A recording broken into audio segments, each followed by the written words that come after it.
Hey guys, welcome back to the Record Room. I am, of course, your host, Tony Giles, TG, and today it's Friday, but it's not just Friday. Today's a special day. It's new release day, and I like to highlight new releases when I can. It's not always often, but sometimes I enjoy doing it. And today is one of those days because today it's a Friday, it's a new release day, but what's newly released on a Friday? Well, it's Tron Ares, the brand new album from Nine Inch Nails. Now, it is a Nine Inch Nails album, but let me just say this. It's a Nine Inch Nails album, but there are a lot of instrumental tracks on this album. I have the vinyl here, and I also have it on CD. Now, I have actually listened to this album as well, so I am a little bit familiar with it. I've only listened to it a couple of times. And I will say this, I do enjoy this album. It is great. However, it is definitely a combination of Trent Reznor and Atticus Ross's score music and some Nine Inch Nails tracks. There are more instrumental tracks than there are vocal tracks or Nine Inch Nails songs, but it's still a great album. It is a really, really good album. I was talking to somebody I know and I said it's kind of a mix of Nine Inch Nails meets Challengers score by Trent and Atticus, coupled with some Stranger Things elements. You know, it has that kind of electronic feel, which a lot of Nine Inch Nails' music did, and I'm sure the guys from the guys behind Stranger Things, Kyle and Michael, they were probably influenced by Trent Reznor, Atticus Ross, Nine Inch Nails, that kind of music.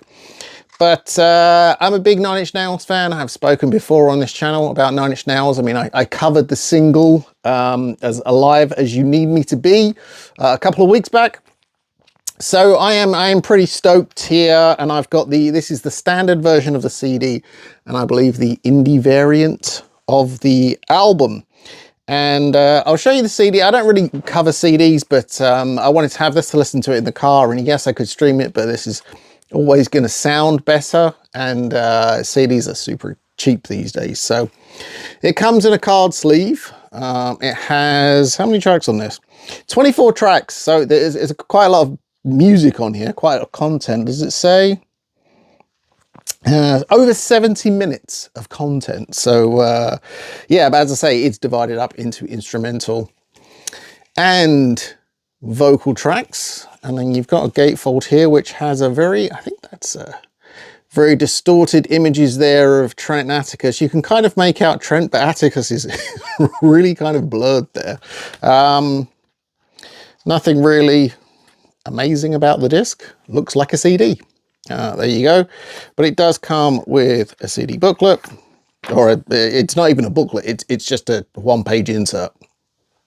No lyrics or anything like that. It just, the lyrical songs do have some credits. And I will say this, there's one track on this album that kind of, it really stood out to me, especially on my first listen, and that was the song Who Wants to Live Forever, which is a ballad, or like a Nine Inch Nails ballad.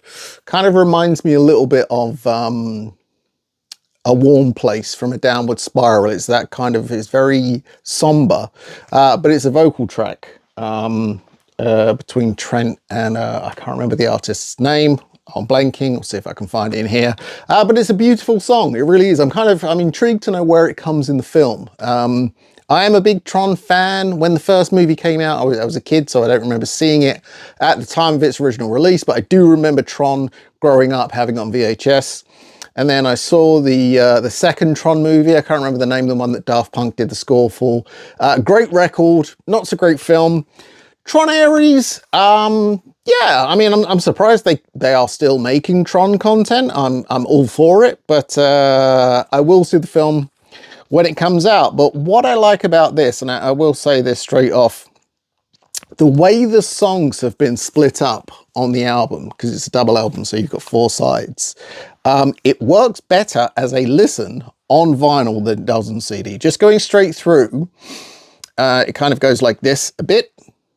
On vinyl, you don't get that because you have these small breaks in between. So this is a great way to listen to this album. And I'm going to open it now, so I can't talk about pressing quality, but this one was actually pressed. It says made in Germany. So I believe this would have been pressed at the Palace plant, which is where I do believe Trent has is it an interest or availability on one of the presses there? So that Nine Inch Nails stuff is pressed there. Trent Reznor and Atticus Ross stuff material is pressed there. So we'll slide off the shrink wrap. I'll read the hype sticker before we do though. Nine Inch Nails returns with over 70 minutes of music for the motion picture Tron Ares, featuring As Alive As You Need Me To Be, Who Wants To Live Forever, and more. Plus exclusive cover art, poster, 2 LP pressed on translucent red vinyl, original release date September the 19th, 2025. And so yeah, there's a couple of color variants on this, maybe black vinyl, and I think there might even be a white vinyl version as well. I'm not 100% sure, but when you look, you can see the difference. This is red and black. This is black and red. So there you go. That's the main difference between the artwork that I can see so far. The inside gatefold is the same with that image of Trent and Atticus, but we'll see if there are. Now, already winning points, polylined inner sleeve. And on translucent red vinyl, so it's just a red disc. There you go, nothing earth-shattering there. We've seen it before. But coming in a polyline sleeve, almost positive it's going to be good. You know, Trent Reznor doesn't mess around when it comes to the quality of his releases.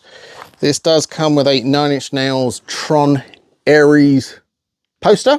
I believe they did a die-cut picture disc for this symbol at Comic-Con this year for the single, As Alive As You Need Me To Be.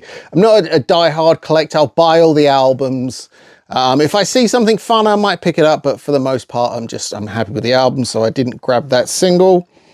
But now we have a bigger version of the CD insert, and I can actually read this one, he says. So, Who Wants to Live Forever? Judeline, performed by Nine Inch Nails, Judeline. But it's yeah, Judeline. It's a beautiful vocal track. It really is. It's one of the standouts on this album for me. I am intrigued as to where it will be in the film. Yeah, because the film looks very action-oriented, which I would expect from a Tron movie. But I have to say, you know, I've had a couple of listens to the CD. I'm a fan. I am a fan. For anyone expecting this to be a full-on Nine Inch Nails album, I don't know if you would be disappointed because there's a lot of score music on here, a lot of score. There are only, what is it? It's 1, 2, 3, I think 4 vocal tracks. So yes, it is Nine Inch Nails. However, there are only a handful of vocal tracks. So if you're expecting like a full-on Nine Inch Nails vocal album, you're not going to get that here. But what you are going to get is a great sort of Trent Reznor, Atticus Ross score, because let's face it, they are fantastic at what they do, mixed with a couple of vocal tracks. I'm not entirely sure why this was released under the Nine Inch Nails name. Maybe it's because of the vocal tracks. I don't know. But yeah, I'm stoked to have this. I am stoked to have new Nine Inch Nails music in any format. And I'd be just as happy if this came under the banner of Trent Reznor and Atticus Ross. It's a fantastic listen. So yeah, for my money, this is what I'll be doing this weekend. I'll be listening to this and I'll be enjoying it. But let me know out there, are you guys picking up Tron Ares? Which version did you go for? I know there's a web shop exclusive version. Do let me know. I think it even comes on cassette. Put it in the comments down below. I would love to find out. But that's it for this episode. Thank you for joining me once again. Until next time, stay gold and spin those blackest circles.